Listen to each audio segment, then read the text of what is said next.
शुरुआत करते हैं संस्कृति की बातों से, अपने कल्चर से, सनातन की बातों से और वैदिक धर्म की कुछ चर्चा से। सांस्कृतिक रूप से मध्य प्रदेश बहुत बृहद है, बहुत समृद्ध है। उसके सांस्कृतिक सलाहकार आप बने हैं। कैसा लगता है आपको? ये अनुभव कैसा है और कैसा काम हो रहा है?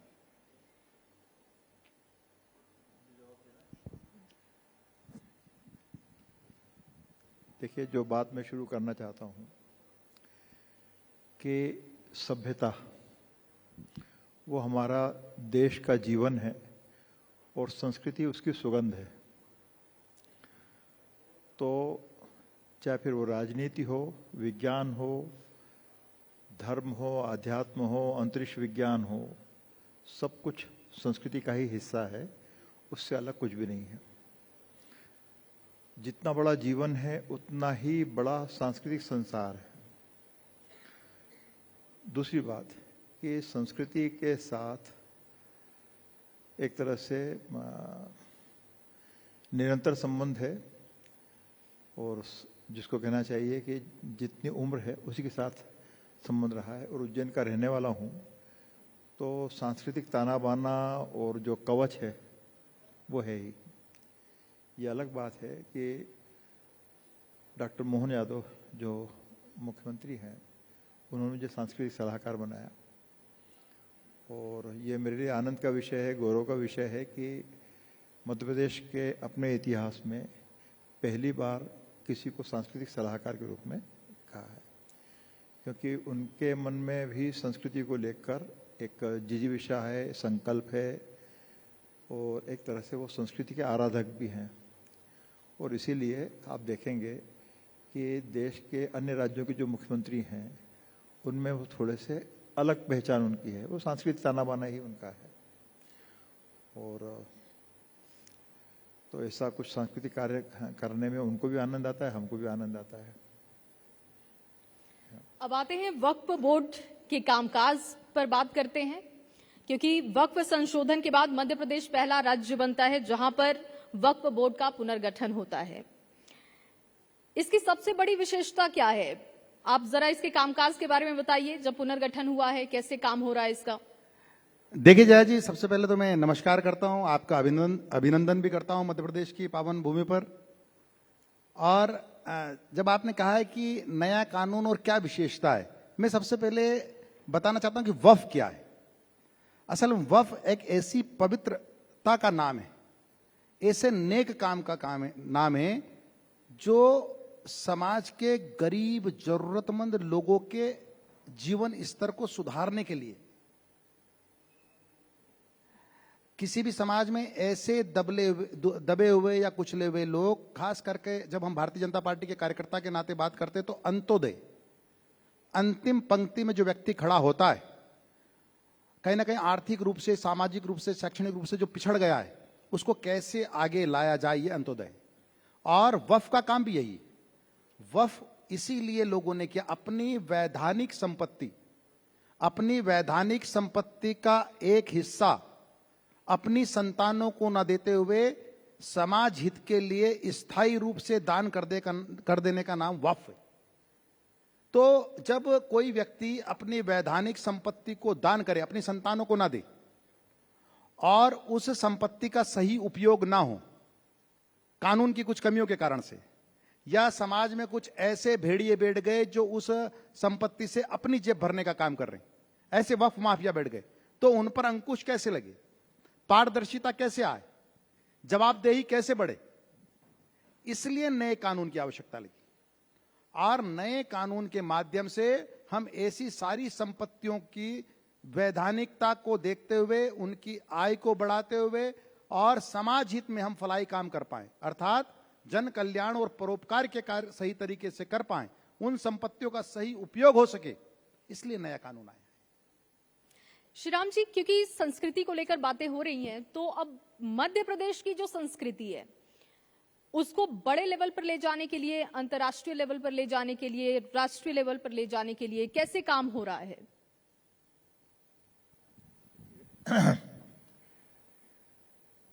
मध्य प्रदेश का निवासी होने में और उज्जैन का बच्चा होने मुझे गर्व है।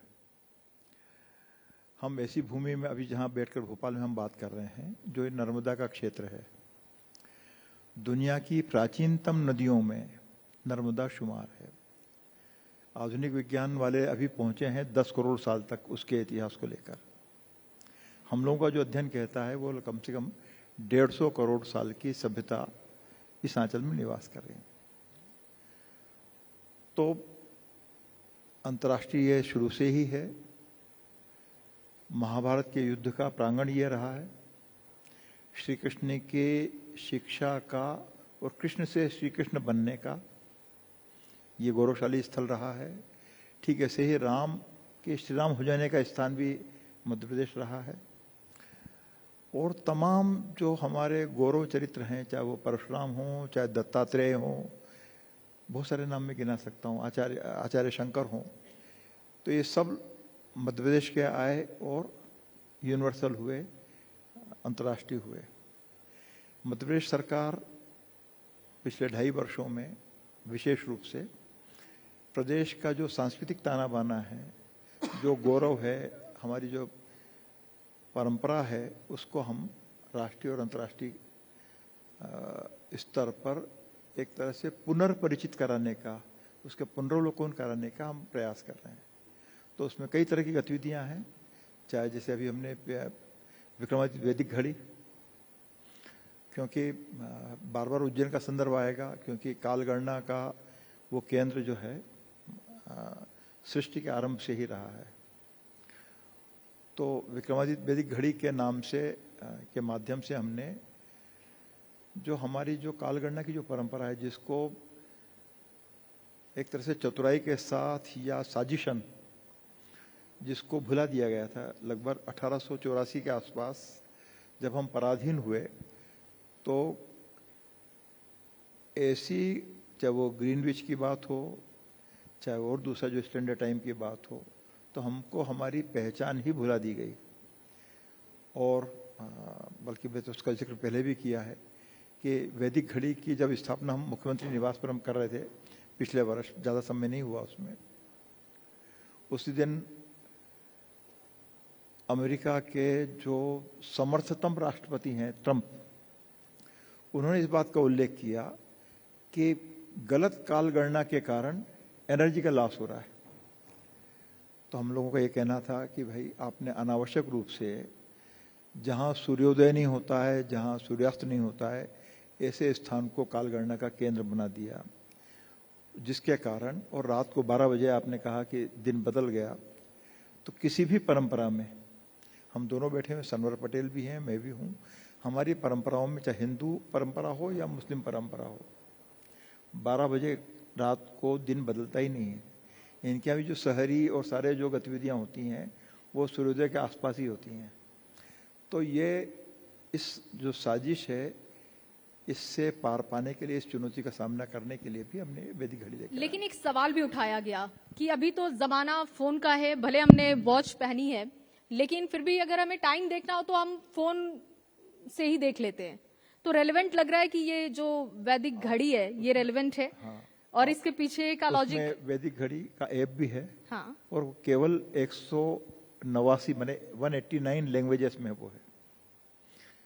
रिस्पांस अच्छा मिल रहा है इसको लेकर। हाँ, आ रहा है ना। और अभी हम लोग उसको रिस्ट वॉच लेके भी आ रहे हैं। मैंने ये सारी घोषणाएं सीएम को करना चाहिए, मुझे नहीं करना चाहिए, लेकिन अब संयोग की बात है तो इसकी रिस्ट वॉच लेके भी आ रहे हैं और जल्द ही इसको यूनिवर्सल प्रोग्राम में हम डाल रहे हैं। तो वो होना ही है, क्योंकि अब ये जो समय है, जो माननीय प्रधानमंत्री ने भी कहा है, मुख्यमंत्री भी कहते हैं, ये जो समय है ये भारत का समय है। भारत का समय है, सनातन का समय है और वैदिक का समय है। हाँ। सनवर जी, क्योंकि वक्फ बोर्ड में एक बड़ा बदलाव किया गया और उस बदलाव को लेकर बहुत विरोध हुआ, बहुत चर्चा की गई, हिंदुओं को जोड़ दिया आप लोगों ने। 2 ऐसे सदस्य जो गैर मुस्लिम हैं उनको आपने जगह दी वक्फ में। आपको लगता है ये सही है? और विरोध हुआ तो उसका आकलन आप लोगों ने किया क्या? देखिए, बहुत ही मैं स्पष्ट करना चाहता हूं कि जब देश की संसद कोई कानून बनाती है तो राज्यों को उस कानून का पालन करना होता है। वक्फ को लेकर आजाद भारत में पहली बार कोई कानून बना 1954, वक्फ एक्ट 1954। तो किसने बनाया? भारत की संसद ने बनाया।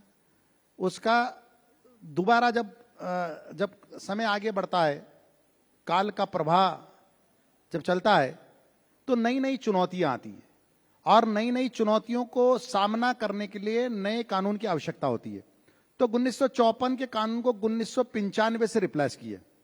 नया कानून 1995 बना, 95 के बाद 2013 बना और 2013 के बाद 2025 बना।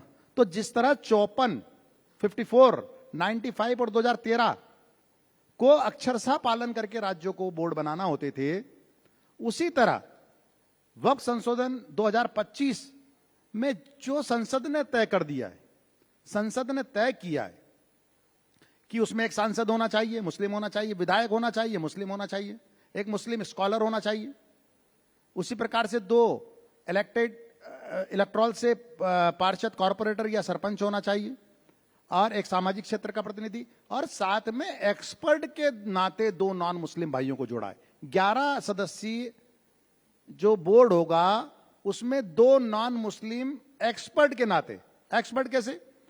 वक्फ बोर्डों में प्रशासनिक व्यवस्था होती है, वित्तीय व्यवस्था होती है, तो यह राज्य स्तर की बात चल रही है।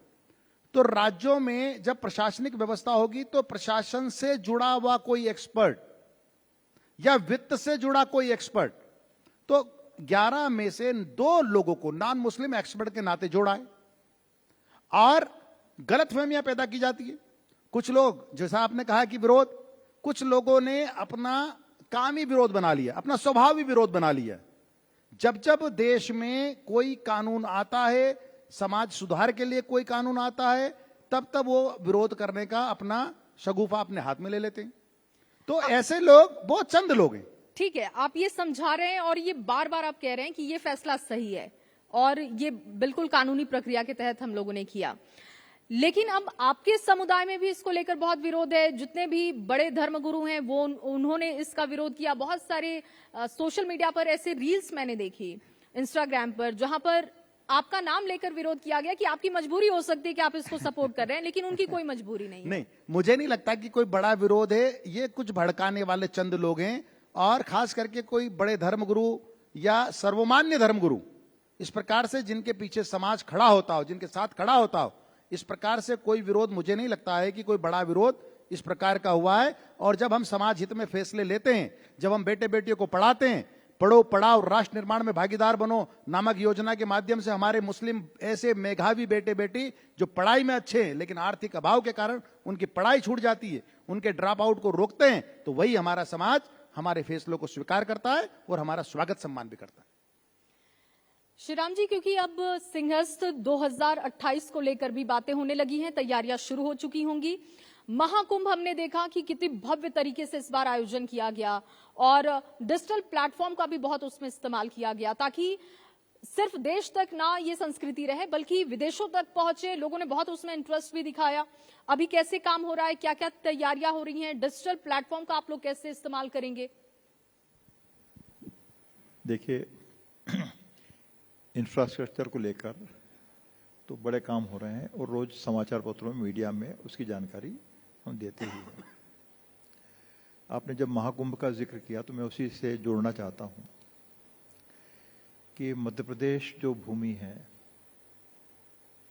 वो अमृत मंथन की असली भूमि है। प्रयागराज नहीं है, हरिद्वार नहीं है, नासिक नहीं है। आज से करोड़ों साल पहले जब ये सब घटनाक्रम घटा होगा तो नर्मदा के नीचे वाला जो इलाका है वो केवल जल ही जल था, समुद्र था। देवासुर संग्राम की घटना भी जो है वो उज्जैन और निमाड़ का जो इलाका है, महेश्वर है, खंडवा है, उसके आसपास की घटना है वो। इंद्र का जन्म भी मध्य प्रदेश में हुआ है। और तीसरा वामन अवतार जिसकी हम बात करते हैं, देवासुर संग्राम के बाद वामन अवतार का जो विषय है वो भी मध्य प्रदेश के निमाड़ से और उज्जैन से उसका संबंध है। समुद्र मंथन हुआ, पहले देवासुर संग्राम हुआ, देश में हम आख्यान जो बताते हैं, परंपरा बताती है कि 13 देवासुर संग्राम हुए, उसमें से 3 की भूमि जो है मध्य प्रदेश है, नंबर 1।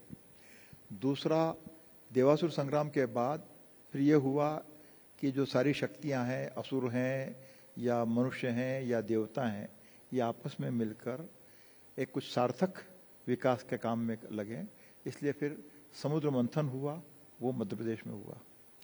उसके बाद उसका जो रत्न, 14 रत्न जो मिले हैं, चाहे उसमें लक्ष्मी हो या धन्वंतरी हो, पारिजात हो, एरावत हो और अमृत, वो सब भी जो है समुद्र मंथन में मिले। लेकिन अमृत मंथन का जो घटनाक्रम है वो महाकाल वन, महाकाल के आंचल में हुआ।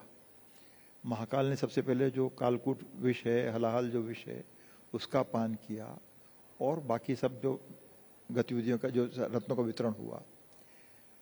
अमृत मंथन का जो सिलसिला चालू, अमृत वितरण का जो सिलसिला चालू हुआ, तो राहु केतु का जन्म भी उज्जैन में हुआ है।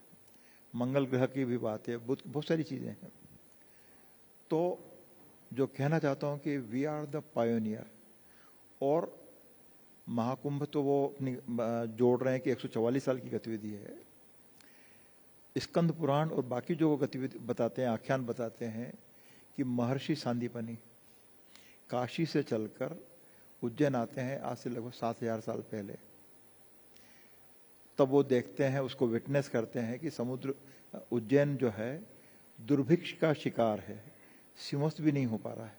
तब वो अपने तपस्या करते हैं, आदि आदि वो जो घटनाक्रम है। तो सिंहस्थ की जो हमारी परंपरा है वो केवल 7000 साल पहले की है।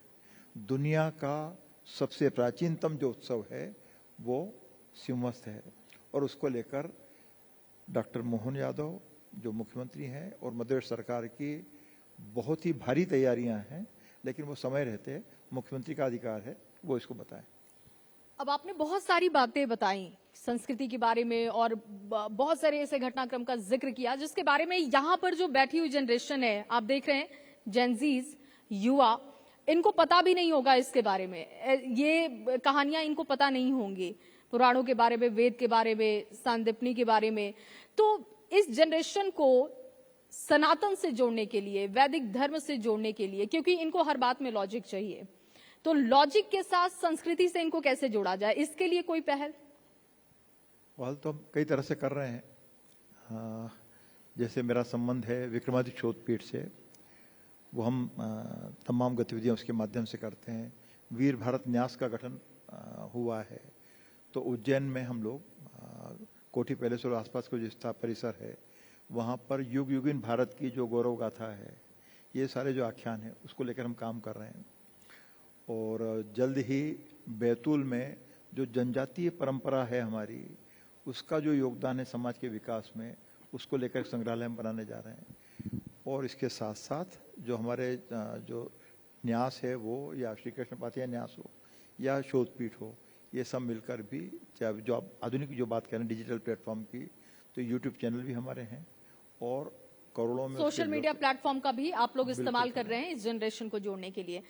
सनवर जी, अब आते हैं कि वक्फ बोर्ड के तहत वक्फ की संपत्तियों पर अतिक्रमण की खबरें हम भी देखते रहते हैं, आप लोग भी उस पर काम कर रहे हैं और बहुत करीब से देख रहे हैं। उस अतिक्रमण को हटाने के लिए क्या कार्य योजना अब तक है और कैसे उसको इम्प्लीमेंट किया जा रहा है?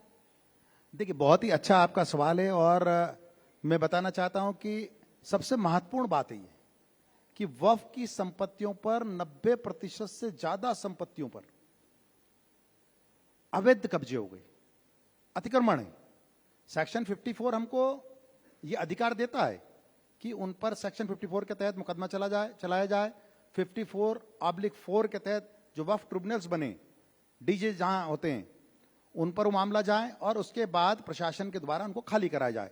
मैं धन्यवाद ज्ञापित करता हूं मध्य प्रदेश के मुख्यमंत्री सम्मानित डॉक्टर मोहन यादव जी को, हमारे अल्पसंख्यक मामलों की जो मंत्री हैं श्रीमती कृष्णा गौड़ जी को, कि हमने लगातार इनके सहयोग से मध्य प्रदेश को हमने अव्वल प्रदेश बनाया। हमने ऑनलाइन एंट्री जो उम्मीद पोर्टल होता है, उसको मध्य प्रदेश पहला राज्य बना जिसने अपनी 100% वैधानिक संपत्ति को उम्मीद पोर्टल पर दर्ज किया और देश भर में इस काम को सराहा गया और दिल्ली में स्कॉच अवार्ड से मध्य प्रदेश को बुलाकर इस बात के लिए नवाजा गया कि आपने ऑनलाइन सबसे अच्छा काम किया।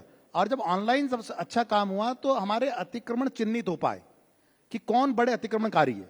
और मुझे यह बताते हुए भी हर्ष है, दुख भी है कि इतने बड़े अतिक्रमणकारी हमारे यहाँ है, लेकिन ये बताते हुए हर्ष है कि हमने अपनी सरकार के माध्यम से उन पर शिकंजा कसने का काम किया।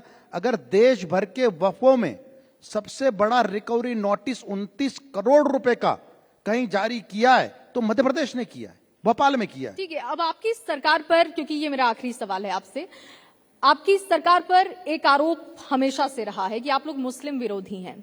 तो मुस्लिम समुदाय के बच्चों के लिए वक्फ कैसे काम कर रहा है कि उनका जीवन अच्छा हो, शिक्षा में वो आगे बढ़े? बहुत ही अच्छा सवाल किया।